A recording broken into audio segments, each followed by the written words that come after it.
हम शैलेंद्र पर चर्चा करने के लिए लोगों के बीच जाते हैं, लोगों से बातें करते हैं, लेकिन हमें यह नहीं लगता कि शैलेंद्र गुजरे जमाने के गीतकार हैं। ऐसा लगता है मानो शैलेंद्र आज के हमारे बीच के गीतकार हैं, क्योंकि वे अपनी रचनाओं में हिंदुस्तान के आम आदमी के बारे में उस आम आदमी से ही बात करने में समर्थ हैं। इस संदर्भ में शंकर शैलेंद्र और उनके गीतों पर संवाद करना इसलिए आवश्यक है क्योंकि आज पाठक और रचनाकार के बीच की दूरी लगातार बढ़ती जा रही है। कहा जाता है कि यदि साहित्य या गीत या कविता विद्यालयों विश्वविद्यालयों के पाठ्यक्रम में शामिल नहीं किया जाता तो उसका धड़कना कब का बंद हो गया होता। ऐसा क्यों हुआ? आखिर वे कौन से तत्व हैं जो गीतकार को, कवि को पन्नों से उठाकर लोगों के घर चौपाल तक लिए जाते हैं?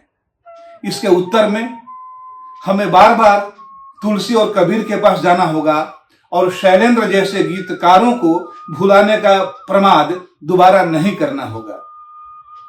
शैलेंद्र एक ऐसे रचनाकार है जिन्हें प्राध्यापकीय व्याख्याओं, सूत्र, टीका, टिप्पणी की जरूरत नहीं रही।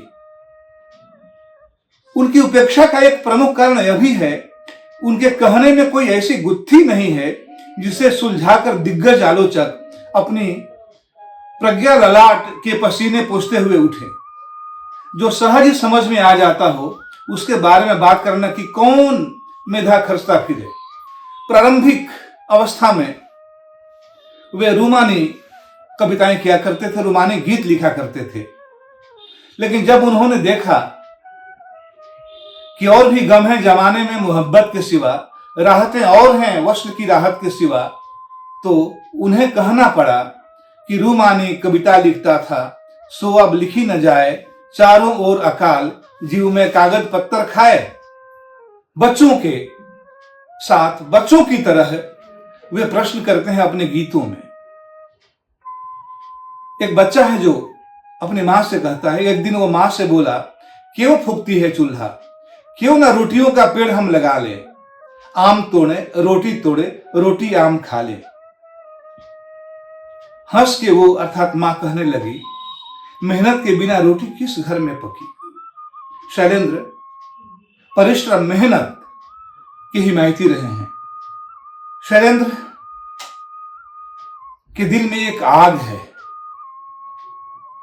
और आग किसके लिए? जलाने के लिए नहीं है, निर्माण के लिए है, नव निर्माण के लिए है।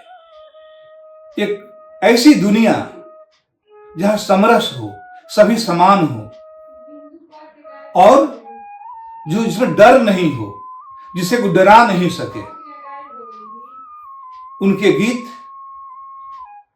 है आग हमारे सीने में, हम आग से खेलने जाते हैं, टकराते हैं जो इस ताकत से वे मिट्टी में मिल जाते हैं। वे डरते नहीं हैं। अपना उद्देश्य, अपना लक्ष्य प्राप्त किए बिना हम पीछे नहीं हटेंगे, चाहे हमारे सामने लाख बाधाएं आए। शैलेंद्र हमारे बीच नहीं है, लेकिन उनके गीत आज भी हैं, और हम अंत में नागार्जुन की इन पंक्तियों के साथ उन्हें श्रद्धांजलि देना चाहेंगे कि गीतों के जादूगर का मैं छंदों से तर्पण करता हूं, अपने युग की व्यथा कथा ही कड़ियों में ढलती जाती थी, जाने कितना नेह भरा था, बाती थी जलती जाती थी। गीत तुम्हारे गूंज रहे हैं आज भी लाख लाख कानों में, होठ तुम्हारे फड़क रहे हैं छाया छवि की मुस्कानों में। तुम प्रतिभा के ज्योति पुत्र थे, छाया क्या थी, भली भांति देखा था मैंने, दिल ही दिल थे, काया क्या थी। शत शत नमन। शैलेंद्र जी।